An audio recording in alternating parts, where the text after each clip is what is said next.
ከቤት ኪራይ ጋር በተያያዘ ቤት ለቤት ፍተሻ በመደረግ ላይ ይገኛል። በዚህም መሰረት የቤት አከራዮች ላይ በተደረገው ክትትል በርካታ ባለይዞታዎች ላይ እርምጃ ተወስዷል። በሌላ በኩል ደግሞ የነዳጅ ዋጋ መቀነሱ ታውቋል። ይህ ቅናሽ በቀጣዮቹ ቀናትና ሳምንታት የሚኖረውን የችርቻሮ መሸጫ ዋጋን እንደሚቀንሰው ይጠበቃል።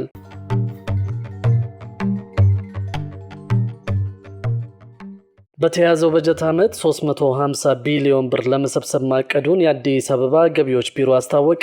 በ2018 በጀት ዓመት ከተለያዩ የገቢ ግብር አሰባሰብ 350 ቢሊዮን ብር ለማግኘት እቅድ ይዞ እየሰራ መሆኑን የአዲስ አበባ ገቢዎች ቢሮ አስታውቋል። የቢሮው የኮሚኒኬሽን ኃላፊ አቶ ሰውነት አየለ በተጠናቀቀው በጀት ዓመት 241 ቢሊዮን ብር ለመሰብሰብ ታቅዶ 333 ቢሊዮን ብር ለመሰብሰብ መቻሉን ገልጸዋል። በዚህም እንደ ከተማ አስተዳደር ከፍተኛ ውጤት ማስመዝገብ መቻሉን ያነሱት አቶ ሰውነት ከባለፈው ዓመት ጋር ሲነጻጸርም በ83 ቢሊዮን ብር ብልጫ ያለው ነው ብለዋል። የገቢ መሰረትን ለማስፋት የተሰሩ የተለያዩ ስራዎች መኖራቸውን የጠቀሱ ሲሆን በዚህም ወደ 14 የሚደርሱ አዳዲስ የገቢ ርዕሶችን በመለየት ወደ ስራ እንደገቡ ተናግረዋል። የዘንድሮ የገቢ አሰባሰብ ሐምሌ 1 እንደጀመረ ያስታወቁት ኃላፊው ከሐምሌ 1 እስከ 30 የደረጃ ሐመር ውሃ ግብር ከፋዮች እንዲሁም ደግሞ ከነሐሴ 1 እስከ ጳጉሜ 5 የደረጃ ለግብር ከፋዮች ክፍያቸውን መፈጸማቸውን አስታውሰዋል። እስከ ጥቅምት 30 ቀን 2018 ድረስ የግብር ግዴታቸውን መወጣት የሚገባቸው የደረጃ ሐሌታ ግብር ከፋዮችም የክፍያውን የመጨረሻ ቀናት ሳይጠብቁ በመክፈል ራሳቸውን ከግርግርና ከቅጣት ክፍያ እንዲጠብቁ አሳስበዋል። በሌላ በኩል ደግሞ የልማት ተነሺዎችን የሚመለከት አዲስ መረጃ ይፋ ተደርጓል። በመረጃው መሰረት የካሳ ክፍያና ምትክ ቦታ መዘጋጀቱ ታውቋል። በአገልግሎት አሰጣጥ ወቅት የሚታዩ ብልሹ አሰራሮችን ለመከላከልና የመሬት ወረራን ለመቆጣጠር የጥቆማ መስጫ የስልክ መተግበሪያ ማዘጋጀቱን የመሬት ልማትና አስተዳደር ቢሮ ገለጸ። ቢሮው በባለፉት 3 ወራት ለልማት ተነሺዎች ከ3.5 ቢሊዮን ብር በላይ የካሳ ክፍያ ስለመፈጸሙም ተመላክቷል። በመጀመሪያው ሩብ ዓመት ብቻ 672.5 ሄክታር የለማ መሬት በማዘጋጀት የ2018 በጀት ዓመት እቅዱን ከወዲሁ ማሳካት መቻሉን አስታውቀዋል። የመሬት ልማትና አስተዳደር ቢሮ ኃላፊ አቶ መኮንን ያይ ያለፉት 3 ወራት ከመደበኛ ተግባር አፈጻጸም ባሻገር በሰው ተኮር ተግባራት አመርቂ ውጤት እንደተገኘበት ተናግረዋል። ቢሮ አገልግሎት አሰጣጡን ይበልጥ ለማሳለጥና የተገልጋዮችን እርካታ ለማረጋገጥ የሲስተም ማሻሻያ ስራዎችን ሰርቶ ማጠናቀቁን ገልጸዋል። በአገልግሎት ወቅት የሚታዩ ብልሹ አሰራሮችን ለመከላከልና የመሬት ወረራን ለመቆጣጠር የጥቆማ መስጫ የስልክ መተግበሪያ አልምቶ ስራ ላይ ማዋሉንም ገልጸዋል። በተያዘው በጀት ዓመት ልዩ ጨረታን ጨምሮ 80 ሄክታር መሬት በሊዝ ጨረታ ለማስተላለፍ በቂ የለማ መሬት መዘጋጀቱን ገልጸዋል። የከተማውን የገቢ አሰባሰብ ለማሳደግ የተጀመረው የገቢ አሰባሰብ ንቅናቄ በቀጣይም ተጠናክሮ ይቀጥላል ብለዋል። አክለውም በከተማው በተጀመረው የኮሪደር ልማት ስራም ባለፉት 3 ወራት ብቻ ለልማት ተነሺዎች ከ3.5 ቢሊዮን ብር በላይ የካሳ ክፍያ መፈጸም መቻሉን ጠቁመዋል። በቀሪ ወራትም ለልማት ተነሺዎች ቀሪ የካሳ ክፍያና ምትክ ቦታ የማዘጋጀት ተግባር በልዩ ትኩረት እንዲሰራ መመሪያ ሰጠዋል። በአፈጻጸሙ ላይ በተደረገው ውይይትም በሩብ ዓመቱ የታዩ ጠንካራ አፈጻጸሞችን ከማስቀጠል ባለፈ ጉድለቶችን ለይቶ በቀሪ ወራት በትኩረት ለመስራት የሚያስችል የመፍትሄ ሐሳብ ተመላክቷል። በሌላ በኩል ደግሞ የነዳጅ ዋጋ መቀነሱ ታውቋል። ይህ ቅናሽ በቀጣዮቹ ቀናትና ሳምንታት የሚኖረውን የችርቻሮ መሸጫ ዋጋን እንደሚቀንሰው ይጠበቃል። በመካከለኛው ምስራቅ ያለው የፖለቲካ ትኩሳት መቀዛቀዝ ማሳየቱን ተከትሎ የዓለም አቀፉ የነዳጅ ዋጋ ባለፉት ጥቂት ቀናት ብቻ በ1 በመቶ ገደማ መቀነሱን አውቀናል። በሐማስና በእስራኤል መካከል የሰላም ስምምነት መደረሱን ከተገለጸ ወዲህ ዋጋው እየቀነሰ መምጣቱን ነው ያገኘነው መረጃ የሚያሳየው።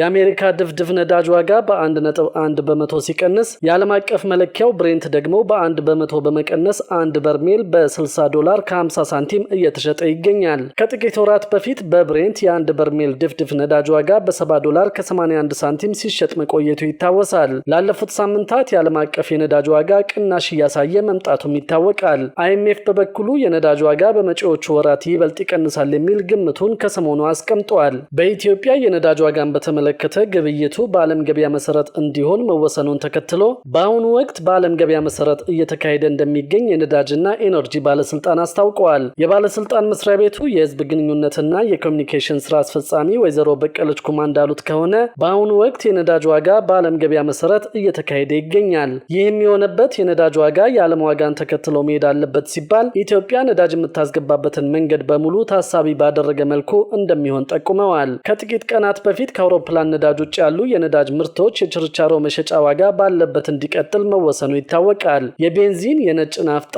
የኬሮሲን፣ የቀላል ጥቁር ናፍጣና የከባድ ጥቁር ናፍጣ መሸጫ ዋጋ በመስከረም ወር ሲሸጥበት በነበረበት በዚህ ወርም እንዲቀጥል መወሰኑ ይታወሳል። የአውሮፕላን ነዳጅ የችርቻሮ መሸጫ ዋጋ በአዲስ አበባ ከተማ በሊትር 120 ብር ከ10 ሳንቲም እንዲሆን በመንግስት ተወስኖ በዚሁ መሰረት እየተሸጠ እንደሚገኝ ያውቀናል። በሌላ በኩል ደግሞ ከቤት ኪራይ ጋር በተያያዘ ቤት ለቤት ፍተሻ በመደረግ ላይ ይገኛል። በዚህም መሰረት የቤት አከራዮች ላይ በተደረገው ክትትል በርካታ ባለይዞታዎች ላይ እርምጃ ተወስዷል። በመዲናዋ በሊዝ የተላለፉ ቦታዎችን ከህግ አግባብ ውጭ ሲጠቀሙ የተገኙ ባለይዞታዎች ላይ የእርምት እርምጃ መውሰዱን የአዲስ አበባ ከተማ አስተዳደር የመሬት ልማትና አስተዳደር ቢሮ አስታውቋል። ቢሮ የተሻሻለውን የከተማ ሊዝ አዋጅ 721/2004 ዓ.ም ተከትሎ በወጣው ደንብ መሰረት መሬቱን ከወሰዱበት ዓላማ ውጭ ለሌላ አገልግሎት ሲጠቀሙ የተገኙ ባለይዞታዎች ላይ ፍተሻ በማድረግ የእርምት እርምጃ ወስዷል። በዚህ ጉዳይ ላይ የአዲስ አበባ ከተማ አስተዳደር የመሬት ልማትና አስተዳደር ቢሮ ምክትል ኃላፊ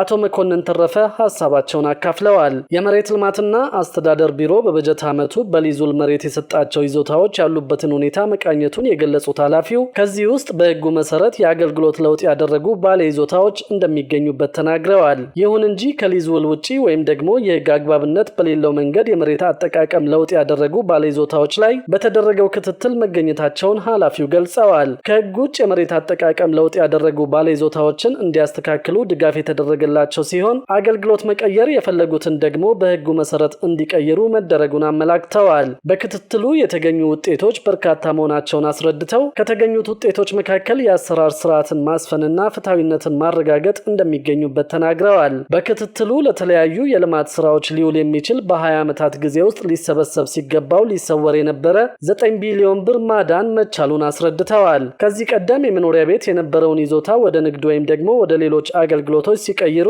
የመሬት አጠቃቀም ለውጥ ሊያደርጉ እንደሚገባ ኃላፊው ገልጸዋል። እርምጃዎቹ በአዋጅ ቁጥር 721/2004 በደንብ ቁጥር 49/2004 እንዲሁም ደግሞ ይህንን ደንብ ለማስፈጸም በወጣው መመሪያ የሚደገፉ መሆናቸውን አስታውቀዋል። ከተጠቀሱት ህጎች በተጨማሪ ለመኖሪያ ቤት አገልግሎት የተወሰደ መሬትን ወደ ንግድ ለሚቀይር ደግሞ የመሬት አጠቃቀም ለውጥ ማድረጉ እንደሚያስፈልግ በደንብ ቁጥር 162/2016 ላይ መደንገጉን ተናግረዋል። በአዲስ አበባ የመኖሪያ ቤታቸውን ለንግድ ስራ ሲያከራዩ የቆዩ ዜጎች በ3 ቀን ውስጥ ሪፖርት ካላደረጉ የቤታቸው ካርታ እንደሚመክን እንደተነገራቸው መዘገባችን ይታወሳል። ከሰሞኑ በአዲስ አበባ ውስጥ ያሉ በርካታ የንግድ ቤቶች እየታሸጉ መሆኑ ይታወቃል። ምክንያቱ ደግሞ እነዚህ የንግድ ቤቶች ንግድ ፍቃድ ቢኖራችሁም ታክስ ብትከፍሉም የሊዝ ውላችሁን መቀየር አለባችሁ መባላቸው ታውቋል። የሊዙን ለውጥ ለማድረግ ደግሞ ከመቶ ሺዎች እስከ ሚሊዮኖች ብር ክፍያ መክፈል ያስፈልጋል ተብሏል። የገንዘቡ መጠን የሚወሰነው ንብረቱ ባለው ስፋት መሰረት መሆኑን ያገኘነው መረጃ ያሳያል። በዚህም የመኖሪያ ቤቶችን ለንግድ ቤቶች መከራየታቸውን በተመለከተ የቀበሌ ሰራተኞች ቁጥጥር ማድረግ መጀመራቸውን የታወቀው የመኖሪያ ቤታቸውን ለንግድ ቤት ያከራዩ ሰዎች ቅጣት እየተጣለባቸው እንደሚገኝም ነው የገለጹት። በአዲስ አበባ ከተማ የመኖሪያ ቤቶቻቸውን ለንግድ ስራ አውለዋል የተባሉ ነዋሪዎች በ3 ቀናት ገደብ ውስጥ እስከ 45,000 ብር ቅጣት እንዲከፍሉ ማስጠንቀቂያ እንደተሰጣቸው መናገራቸውም ይታወሳል።